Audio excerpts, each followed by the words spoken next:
네, 이 시간 우리에게 주시는 말씀 함께 봉독하도록 하겠습니다. 일어나셔서 사도행전 1장 6절에서 11절 함께 합독하도록 하겠습니다. 사도행전 1장 6절에서 11절까지 말씀입니다. 네, 성경 보시고 성경이 당장 없으신 분들은 앞에 화면을 보시면 되겠습니다. 제가 시작하면 함께 읽도록 하겠습니다. 시작. 사도들이 한 자리에 모였을 때에 예수께서 여쭈었다.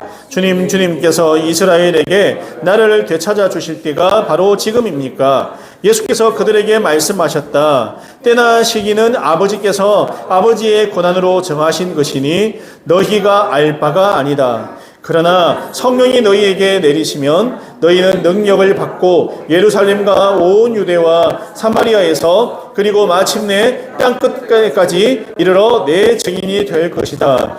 이 말씀을 하신 다음에 그가 그들이 보는 앞에서 들려 올라가시니 구름에 사여져 보이지 않게 되었다. 예수께서 떠나가실 때에 그들이 하늘을 쳐다보고 있는데 갑자기 흰옷 입은 두 사람이 그들 곁에 서서 갈릴리 사람들아 어찌하여 하늘을 쳐다보고 서 있느냐?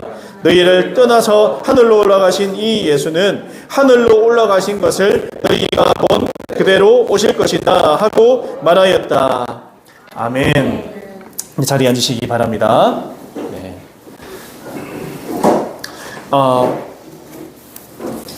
우리가 오늘부터 들어갈 말씀은 사도행전 말씀이에요. 우리가 성경을 집에서 주로 읽을 때 신약을 읽는다면 사도행전은 지나칠 수밖에 없거든요. 그래서 사도행전을 아마 많이 읽어보신 분도 있고 안 읽어보신 분도 있고 다양하게 있을 건데요. 제가 간략하게 사도행전에 대해서 말씀드리겠습니다. 사도행전은요, 누가라는 사람이 지었어요. 누가는 의사입니다. 의사고요. 또 사도 바울의 동료였습니다. 동료였어요. 그리고 이 성경을 지은 저자 중에 유일하게 이방인이에요. 이방인. 유대인이 아닌 이방인, 의사, 누가. 이렇게 되면 좀 이해가 되시나요? 그리고 이 누가가 지은 책이 하나가 더 있습니다. 뭘까요? 누가복음이 있습니다. 그래서 이 사도행전은요, 사실은 누가복음과 연결된 책이에요. 누가복음이 1부라면 사도행전은 2부예요. 2부. 그리고 사도행전은 이제 예루살렘에서 교회가 탄생하고 이제 예루살렘 교회가 깨어지고 이제 사람들이 곳곳으로 처처로 흩어지게 되지 않습니까? 그리고 그 복음이 어디까지 들어가냐면 로마까지 가게 되는 거예요. 그 로마까지 복음이 흘러가는 여정을 어디서 이야기하고 있냐? 바로 이 사도행전. 여러분. 그러면 사도행전에 또 다른 이름인데 성령행전이라고 하거든요. 왜냐하면 성령께서 이게 마가 다락방에 내려오셔서 성령의 불을 받은 그 성도들이 복음을 전하고 싶은 거죠. 영혼 구원하고 싶은 거예요. 거기에 힘을 쏟으면서 교회가 힘을 받고 탄력을 받고 예수 믿는 사람들이 우후죽순으로 생겨나고 그리고 예루살렘 교회가 깨어졌음에도 불구하고 흩어졌음에도 불구하고 오히려 복음은 흥황하게 곳곳으로 로마 제국에까지 퍼지게 되는 것. 이건 누가 하신 일일까요?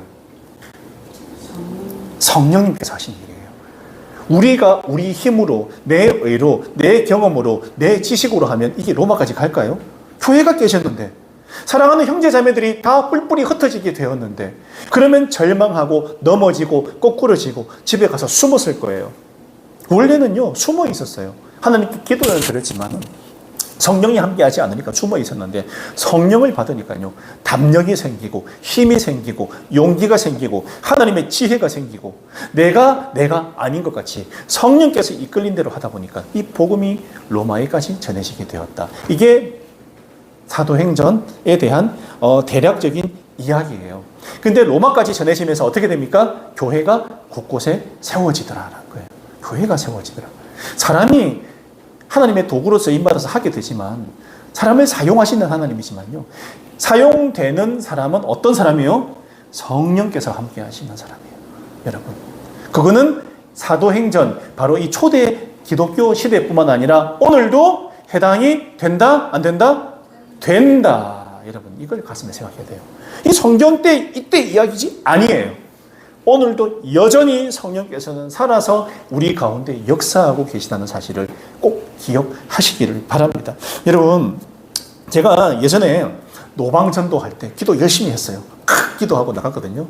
어떻게 될까요? 욕 바로 먹었어요. 예수쟁이 나가라고. 와, 이제 불교 믿는다고. 나가라고. 손가락질하고 막 뭐라고 하는 거죠. 처음 보는 나한테 막 삿대질하고 막 뭐라고 하고 욕을 하고 이렇게 하는 거예요. 그러니까 마음이 그 순간 쫄리고 쫄리고 두렵기도 하고 무너지고 짜증도 나고 화도 나고 하는데 내가 돌이켜 생각해 보니까 기쁨이 오더라고요. 나중에는 처음에 잠시 그랬는데 마음에 기쁨이 오고 물론 결과는 좋지 못했지만 이 기쁨은 왜 주실까? 왜냐하면 성령의 이끌림대로 내가 복음을 전했다라는 거죠. 또 어떤 일이 있었냐면요. 제가 한번 얘기한 적이 있는데 그냥 친구를 만났어요. 근데 뭐 다른 직장 얘기, 학교 얘기 이런 거 하고 있었는데 갑자기 마음속에서 성령께서 저 친구에게 교회 가자고 한번 얘기해봐 라는 울림을 주신 거예요. 그래서 너 그리 힘들고 어렵다. 어렵고 힘든 친구. 예수님이 필요한 친구 VIP입니다, 여러분. 주변에 꼭 있을 거예요. 당장 지금 삶이 좀 힘들고 어려운 친구들이 있을 거예요. 그런 친구들에게 제가 이렇게 얘기를 했죠. 권면을. 교회 한번 가볼래? 함께 널 위해서 기도해 줄 사람들이 있고 나도 기도해 줄게. 하니까 어떻게 되냐면 그래 교대 한번 가보자. 이렇게 바로 그렇게 돼. 딱 이렇게 이야기를 하는 거죠. 그래서 그 다음 주 바로 교회를 갔어요. 그리고 신앙생활 계속 하게 되더라고요. 하나님께서 하시는 일은 참 내가 장담할 수 없고 이런 일도 저런 일도 때로는 비교 체험 극과 극같이 이렇게 다양한 상황을 내가 겪을 수 있는데 그 모든 것은 우리가 뭘 할 때요? 영혼 구원할 때요. 여러분. 영혼에 대한 마음을 가지고 만나고 이야기하고 기도 안 할 수가 없잖아요. 이 사람 만나야 되는데. 기도해야 돼요. 기도 안 하고 그냥 나갈 수 없어요. 제가 그 친구 만날 때 순간 내 마음속에 기도가 그때 젊을 때 기도가 된다고. 하나님 도와주세요. 이 말 하면 이 친구가 어떻게 반응할지 두려운데 제가 기도할게요. 불신자였거든요, 완전. 그러니까 교회 간다고 해서 응답이 오더라고요. 아, 하나님 선택한 사람들이 있구나. 신기하다. 욕도 먹었는데 온다는 친구도 있고 온다는 사람도 있고 참 이게 하나님 하시는 일을 알 수 없지만 그래서 더 이야, 이 마음이 내가 기쁨이 있고 울림이 있구나라는 생각을 하게 되고 별로 그다음 복음 전하는데 그렇게 두렵지가 않더라고요. 그냥 이야기를 하면 성령께서 함께 하신다, 나와 함께 하시는 이런 담대함이 생기더라고요. 물론 항상 결과가 좋은 건 아니에요. 그런데 하나님의 때에 또 그 사람을 부를 거라고 저는 확신해요. 내가 복음을 전하는 대상이기 때문에 하나님의 관심을 받고 있는 사람이기 때문에 때가 되면은 아마 오지 않을까라는 생각을 하게 되었습니다. 여러분, 그래서 우리는 이런 잠시 복음 전할 때 패배감도 있고 두려움도 느끼지만은 좋다, 괜찮다 하는 거는 그게 내 신앙을 오히려 단단하게 해주더라고요. 요거도 먹어도 괜찮아요. 오히려 내가 더 단단해지고 담력이 생기고 힘이 생기고 신앙적 체험을 하게 되고 하나님이 살아 계시는 거를 어디라서 내가 느낀다고요? 기도하고 응답받는 거랑 더불어 더 크게 느끼는 건 영혼 구원할 때, 복음 전해볼 때 하나님께서 크게 역사하시더라는 거죠. 그 경험을 하게 돼요, 여러분.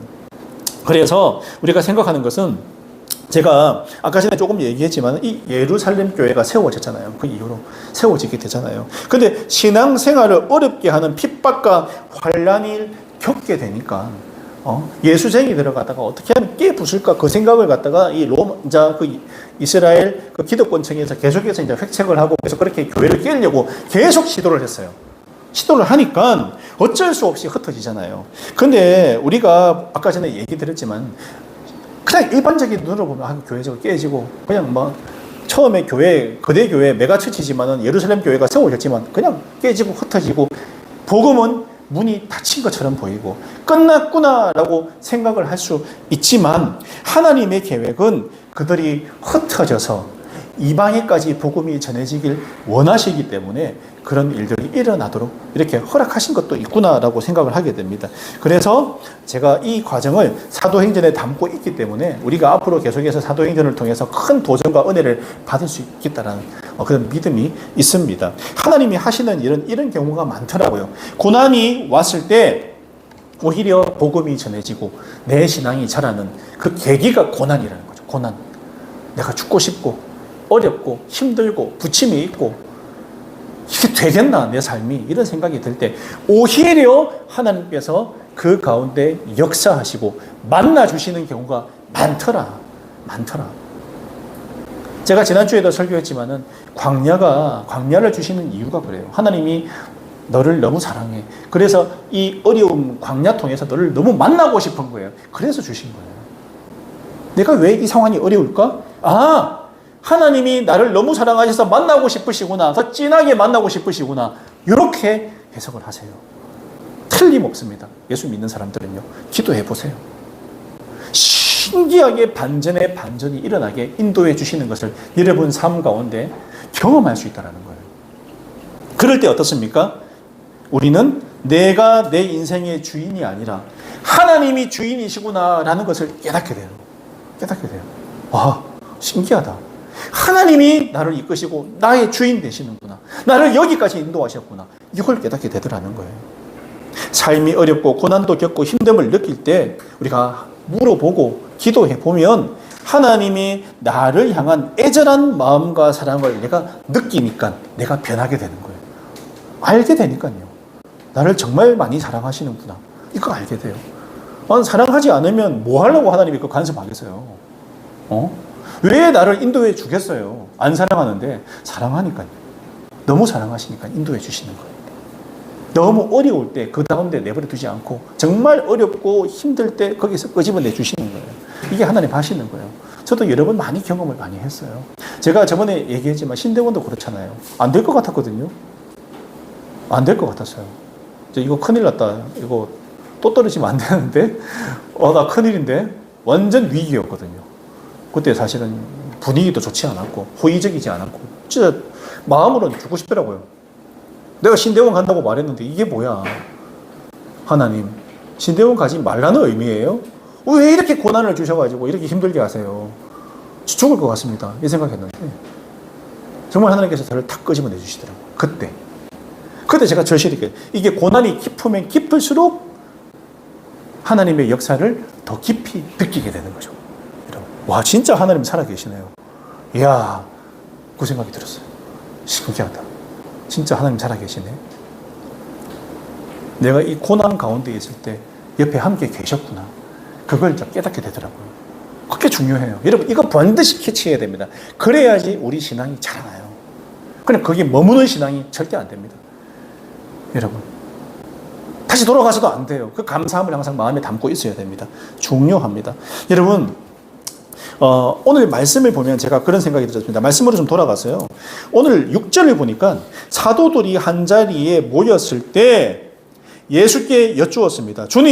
주님께서 이스라엘에게 나라를 되찾아 주실 때가 바로 지금입니까? 여러분 어떻게 생각하세요? 무슨 말하고 있어요 지금? 부활하신 예수님을 앞에다 두고 이런 얘기를 하고 있어요. 이스라엘, 여전히 정치적인 예수님을 바라보고 있더라는 거죠. 우리나라 로마로부터 언제 예수님 되찾아 주실 겁니까? 이거 지금 물어보고 있는 거예요. 여러분, 이게 맞아요? 살아 돌아오신 예수님 앞에 두고 또 이런 얘기를 하고 있는데 그 이후에 7절을 보면요. 질문이 틀렸어요. 제가 말하고 싶은 질문이 틀렸어요. 이런 질문해서는 안 돼요. 이게 뭐냐면 지극히 개인적인 거잖아요. 내 구금적이고 내 일이고 사회적인 일이고 믿음하고 신앙하고는 아무 상관이 없는 질문을 하고 있는 거예요. 지금 뚱딴지 같은 질문을 던지고 있다는 거예요. 여러분, 이 질문이 맞나요? 뭐냐면 우선순위가 있어요. 그러니까 예수님께서 뭐라고 하시느냐? 8절에 7절에 예수께서 그들에게 말씀하셨다. 때나 시기는 아버지께서 아버지의 권한으로 정하신 것이니 그 질문에 대한 답인데요. 무슨 말이냐면 아버지가 이미 다 정해놓으셨다는 거예요. 개인적인 일도 내 개인적인 일도 내 일도 내 고민도 내 고난도 내 걱정거리도 뭐라고요? 아버지의 권한으로 정해져 있다라는 거예요. 무시하는 게 아니라는 거예요. 내 개인적인 일도요. 얘기해도 돼요. 근데 이 때와 시기가 맞냐는 거예요, 지금. 그러니까 뒤에 뭐랍니까? 너희가 알 바가 아니다. 여러분, 이게 중요합니다. 뭐라고요? 지금 너희들 그 고민 먼저 우선순위에 세우는 게 맞냐라는 거죠. 너희의 고민들은 아버지의 권한으로 이미 정해져 있다. 하나님께서 다 알고 계시고 다 방법을 다 마련해 놓았다. 그러니 너가 지금 이런 고민 저런 고민 한다고 해결 당장 안 돼도 걱정하지 마. 하나님께서 알고 있어. 하나님의 권한에 하나님의 권한으로 하나님의 때에 응답할 거야. 이끌 거야. 끄집어내줄 거야. 인도해 줄 거야. 그 말씀하고 있는 거예요. 그리고 뒤에 보시기 바랍니다. 8절. 그러나 너희가 알 바가 아니다. 반전이에요. 그러나 뭐라고 합니까? 여러분, 성령이 너희에게 임하시면, 중요한 얘기예요. 너희는 너희 욕정으로, 너희 생각대로, 너희 고집으로 살면 이런 질문만 하게 된다는 거예요. 이런 기도 제목만 내놓고요. 여러분, 삶의 문제들은 하나님께 맡기라. 너희들이 정작 질문할 게 뭐냐? 내 인생의 모든 문제들을 하나님께서 이미 다 알고 계신데 그거 전에 너희들이 먼저 궁금해하고 안아야 하고 하나님 앞에 내려놓아야 될 게 뭐냐? 바로 8절에 성령이 너희에게 내리시면 어떻게 해요? 너희는 능력을 받는다는 거죠. 특별한 능력을 받는 거예요. 예루살렘과 온 유대와 사마리아에서 그리고 마침내 땅끝까지 이르러 내 증인이 될 것이다. 중요한 거는 증인이 되느냐, 제자가 되느냐, 이게 중요하다는 거예요. 내 삶에 빠져서 내가 하고 싶은 대로 살면 제자가 될 수 없다는 얘기예요. 증인의 삶을 살 수 없다는 거예요. 하나님이 기뻐하시는 삶을 사는 것이 먼저라는 거죠. 너희들이 안고 있는 문제들은 내가 해결해 줄 거야. 나한테 맡겨. 때가 되면 내가 해결해 줄 건데 예수 믿는 너희들이 누가 되길 바랍니까? 그냥 청중이 되길 바라나요? 그냥 구경꾼이 되길 바랍니까? 그냥 교회에 와서 앉아서 참여하는 참여자가 되길 원합니까? 아니에요. 뭐라냐? 그러나 너희는 내 제자가 되라고 이야기합니다. 증인이 되라고 이야기해요. 이게 우선이라고 이야기하는 거죠. 증인이 먼저 돼야 돼. 삶의 고민거리들은 너희 아버지 되는 내가 해결해 줄 거니까, 내가 다 알고 있으니까 너희들은 먼저 성령 받아서 성령의 이끌림대로 그렇게 사는 게 우선이라는 거예요. 너무 자기 일에 빠져서 집중하다 보면 하나님 온데간데 없어요. 이게 맞아요? 우선순위가 틀렸어요. 잘못됐다는 얘기예요. 성령 받아서 성령 이끄신 대로 우리가 먼저 살아가 보는 거예요. 그러면서 내 문제도 기도해보면 하나님이 해결해 주세요. 뭘 먼저 담느냐가 중요하다는 얘기예요. 우리가 뭘 먼저 담아야 될까? 여러분, 기도하면서 나가는 하나님 앞에 내 문제도 그런 식으로. 우선순위가 뭐냐? 주의 일을 먼저 하는 게 우선인가요? 영혼 구원하는 게 우선인가요? 뭐요? 관심이 전혀 없어. 영혼 구원에 전혀 관심 없으면서 하나님 앞에 믿음 좋다고 나가는 건 맞냐? 예수님께서 아니라고 얘기하고 있는 거죠. 이게 유언인데 그 다음 말씀 보세요. 여러분, 이 말씀을 하신 다음에 그가 그들이 보는 앞에서 들려 올라가시니 구름에 쌓여서 보이지 않게 되었다. 여러분, 유언의 말씀이에요. 이 말씀을 마지막으로 하고 예수님이 어디 가셨다고요? 하늘로 올라가요. 유언이에요. 여러분, 아버지 부모님 돌아가셔도 자식이 있으면, 제가 예전에 사역할 때 불신자예요. 불신자. 완전 불신자거든요. 자식들이. 근데 할아버지가 돌아가시면서 너희들 교회 나가라고 이렇게 유언을 남기신 거예요. 그 다음 주에 바로 교회 나왔어요. 아버지 유언이라고. 그 형제가 다 교회 나왔어요. 가족들 데리고. 나온 이유는 단 하나예요. 유언 지킨다고 나왔어요. 유언. 아버지 유언이라서 들어줘야겠다 싶어서. 여러분, 그런데 보세요. 예수님 하신 말씀 마지막 유언이에요. 성령 받으라는 거죠. 성령 이끌림 따라서 여러분, 영혼 구원 VIP에 일단 힘을 쏟으라는 거죠. 거기에. 나머지 하나님께서 해결하신다는 거예요. 알고 있다는 거예요. 거기에 몰두해서 힘을 쏟을 때 나머지 하나님께서 지혜도 주시고 힘도 주시고 사람도 보내주시고 내가 흥왕하게 해주겠다라는 거죠. 절대로 망하게 두지 않으십니다, 여러분. 여러분, 내 힘으로 하면 한계예요. 내 힘으로 하면 60%. 하나님이 함께 하시면 200%입니다. 여러분, 어느 거 선택하실래요? 내가 직장 문제든 학업 문제든 내가 다양한 삶의 문제든 어떤 걸 먼저 할까요? 하나님 함께 하시면 200%인데 내 힘으로 해서 60%만 만족하고 살 겁니까? 선택은 여러분들이 하는 거예요. 저는 200% 선택하려고요. 당연히 200% 선택하려고요. 당연한 거잖아요. 이런 말씀하고 계세요. 예수님께서 이걸 마지막에 말씀을 하신 거예요. 너희들이 뭘 할 거냐?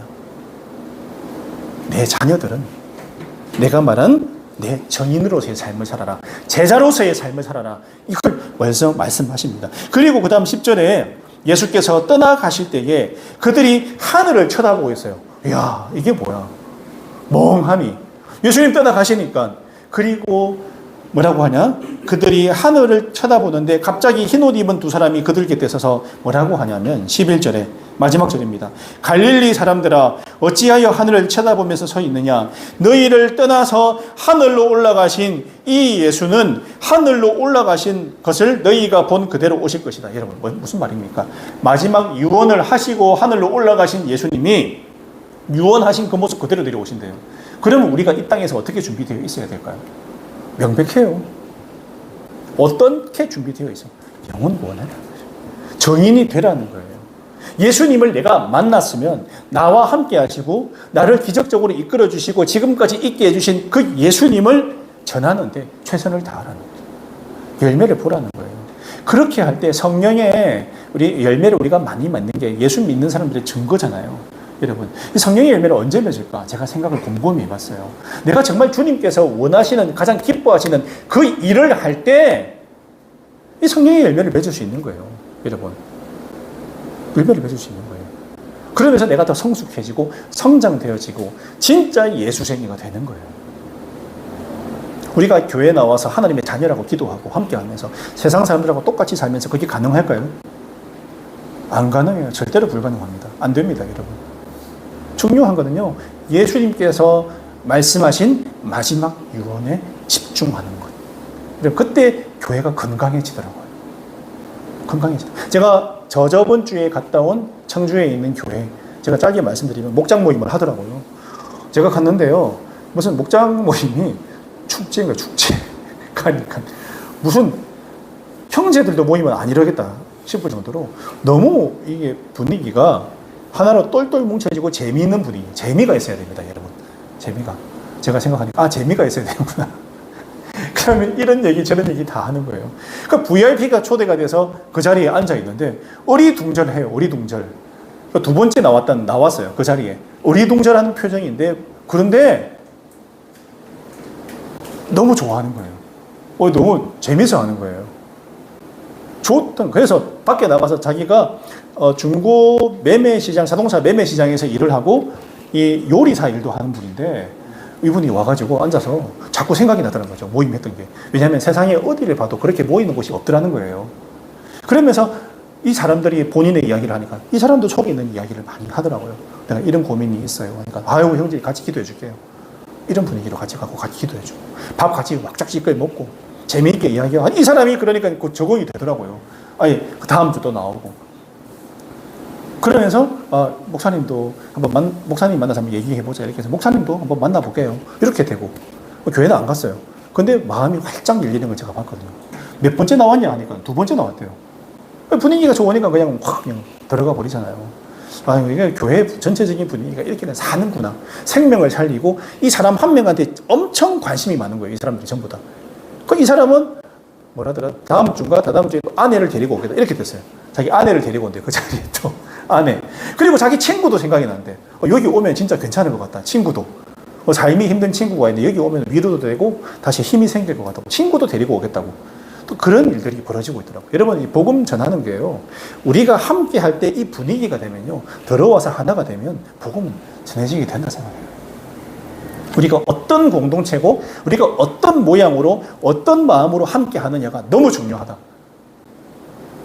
그게 아까 말한 정인의 모양, 정인, 예수의 제자로서 즐겁게 기쁨이 넘치게 하나님 나를 사용해 주시니 감사합니다. 삶 가운데 이걸 많이 느끼고 누리니까 그 분위기가 되더라는 거예요. 그렇게. 그 계속 와요. 그 교회는 계속. 그런 식으로 계속 가요. 그 목사님이 정신이 없어요. 그 만나러 다닌다고. 계속 만나달라고 하니까 곳곳에서 뭐 만나주세요. 기도해 주세요. 그러니까 목사님이 계속 만나러 다니면서 시간을 다 거기 보내고 있더라고요. 근데 그게 성경적이지 않아요. 여러분, 예수 안 믿는 사람들이 오는 거예요.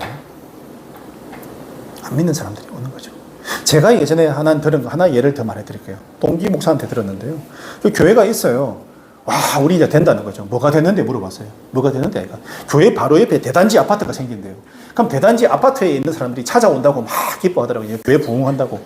제가 드는 생각이 교회 대단지 아파트가 있고 교회를 찾아오는 사람은 기존에 교회에 다니는 사람들이 와서 이 자리를 채우는 건데 그게 정말 성경에서 말하는 부흥이 맞나? 그냥 옆에 있는 숟가락 여기다 갖다 놓은 거 똑같잖아요.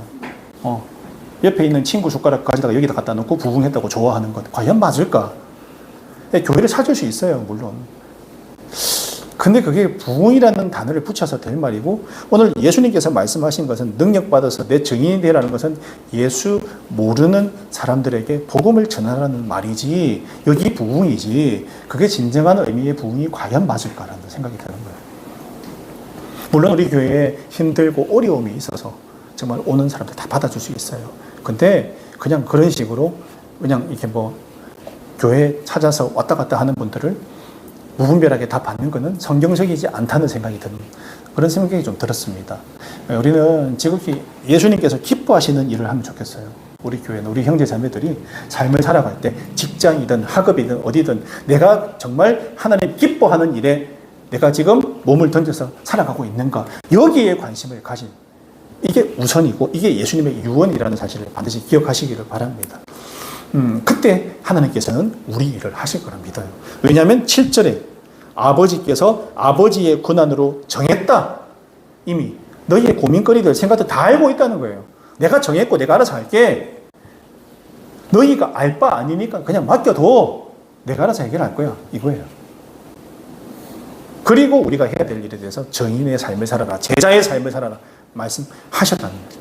여러분, 오늘 이 말씀 반드시 꼭 기억하시기를 바랍니다. 여러분, 우리 성도들이 기왕에 기쁨이 넘치는 교회에 나왔는데 기쁨이 넘치는 삶을 살았으면 좋겠습니다. 기쁨이 넘치는 삶은 예수님께서 말씀하신 그 삶을 살아가는 거예요. 그럴 때 진짜 기쁨이 넘쳐요. 세상 기쁨이 아니고. 그 맛을 보는, 우리가 함께 공동체 안에서 그 맛을 진하게 많이 보고 누리고 기쁨이 넘쳐서 주체할 수가 없을 정도로 우리가 함께 기쁜 그런 우리 기쁨이 넘치는 교회가 되기를 간절히 바랍니다. 아멘.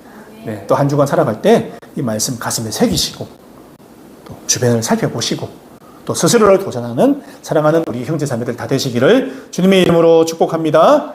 아멘.